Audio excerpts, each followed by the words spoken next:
back in the Philippines. Kumusta po? Mabuti naman. Happy ako dahil dito ako sa Christmas and New Year. Yeah. Okay. So, mga ilang years po bago kayo nakabalik ulit? Well, nakabalik ako last year. Pero before that, siguro it takes me mga 15 years bago ko nakauwi. Kasi dumating ako sa Amerika 1989. Bumalik ako, my son is 16 years old. The last time we talked to you, naikwento niyo po yung naging problema niyo dun sa album niyo, di ba? Oo. With Miss Ivy Violan. Kumusta na po yung nangyari dun sa case na yun? Sa ngayon, well, yung case hindi maging nagandang mangyari. Pero to me, dahil Pasko naman, I'm just gonna forgive and forget na lang. Ayoko na mag-ano rin ng another pa na problema. Kasi total, ayoko rin na magkaroon mga problema o stress. At saka, alam naman ng Diyos kung anong nangyari. So, papadiyos ako sa Diyos na lang. Pero ano po ba yun? Nag-file po kayo ng kaso, natuloy po yun? Natuloy doon. Okay, tapos po, nagkaroon mga hearing. Pero nagkaroon ng hearing, pero dahil sa nasa ibang state siya, nasa ibang state ako, parang nagkaroon ng jurisdiction. Okay. So, pero pwede ko rin pero ayoko na. Pero hindi po na-dismiss yung case? Na-dismiss as jurisdiction ang problema dahil state to state is different. State to state yung naging problema. Pero siya po ba, personally, humingin po sa inyo ng apology? Hindi siya nag-reach out? Hindi. Pero sa akin, ano na lang, kalimutan ko na lang kasi mas maganda yung wala kang natatatakang tao. Mas maganda yung ikaw na lang magpapatawad para mas maganda rin yung pakiramdam. Pero after that po, kasi di ba may isa pa rin po kayong friend na na-victimize din daw niya. Ano na po rin nangyari dun sa case niya? Doon din, hindi na rin nagtuloy, mag-aano rin sana siya, pero nga napag-usapan namin dahil alam mo na, kapwa Pilipino, so magpapatawad na lang kami and then tanggapin na lang namin na ganito. Sabi niyo po dati, kaya sobrang eager kayo na kumbaga mapanish siya. Kasi sabi niyo maraming Pilipino din yung medyo parang nabibiktima doon. Yes, may narinig kami na meron pang dalawa na pero siguro dahil nga ayaw na rin ng gulo, gusto ng peace na mag-iisip, forgive and forget na lang.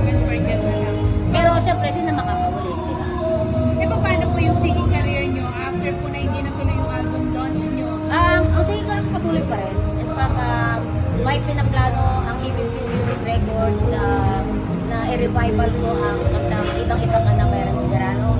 So sana itong year, kasi short naman ang pag-stay ko dito sa January 9. So hopefully, pagbalik ko ulit, after ma-sell ang bahay ko, then I might buy a house here, and then maano ko na yung so binibenta nyo na po yung bahay yes, sa currently, States? Tapos yes. Maybe 6 months dito, 3 months sa US. Kasi Amerika nasawa ko pabalik-balik. Nandun pa rin po siya? Oo, dapat nga in fact, dapat kasama siya, may ticket na siya. So dahil tama-tama yung realtor, gusto na siya makausap, nasa market na yung bahay namin. So paano po? Saan nyo itutuloy yung singing career nyo? Dito. Yes. Okay. Anong mga plano nyo? I-revive yung kanta ni Renz Verano and then siguro another show and then siguro big concert. Sino po yung mga gusto nyo maka-collab or maka-duet? Siguro yung nasa ASAP, nanonood ako. Diba? Martin Rivera, yan. Gusto ko rin makaano sila, Isis Segura, Charis, Entonto. Tignan ko kung kaano yung boses, kasi rak ako sila, di ba, maano.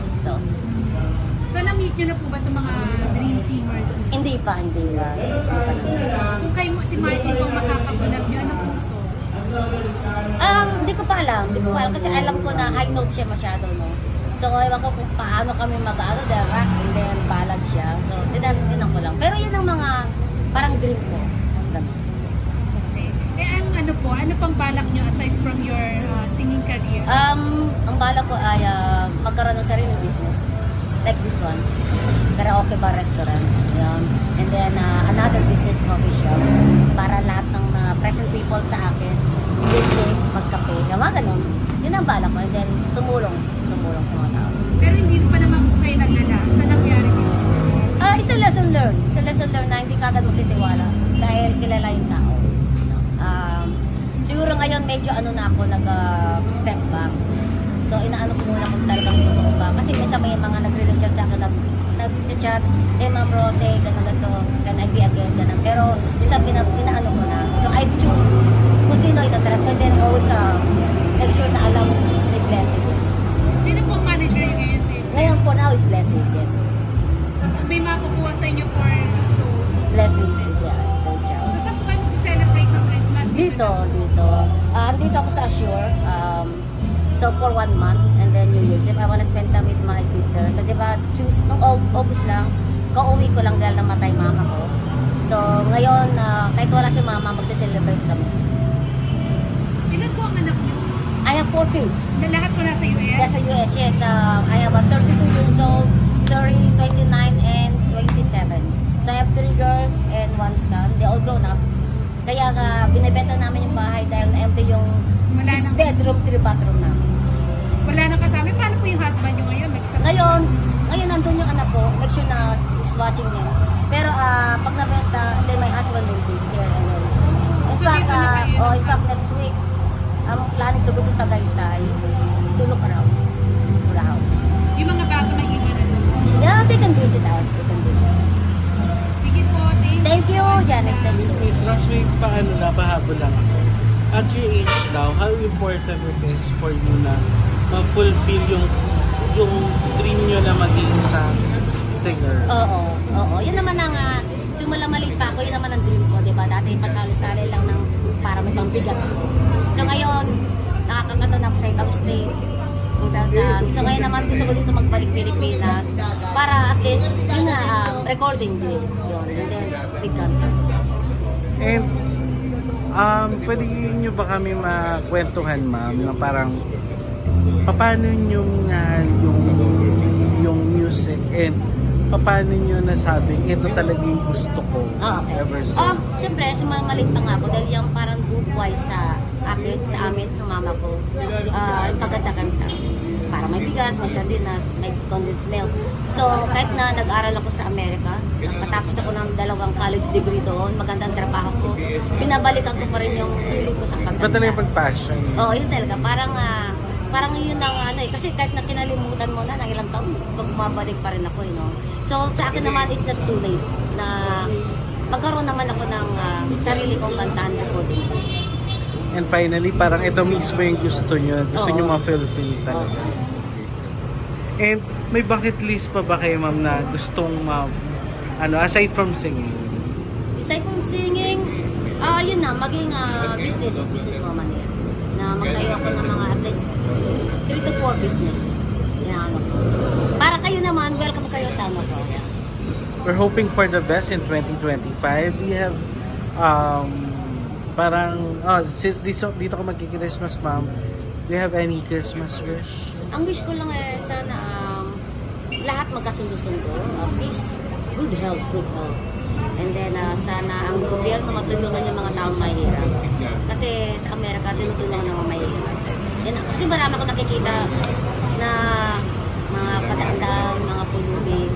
Sana ang gobyerno mag-take action, lalo na kung Christmas ngayon. And for 2025, do you have any plans na pwedeng share?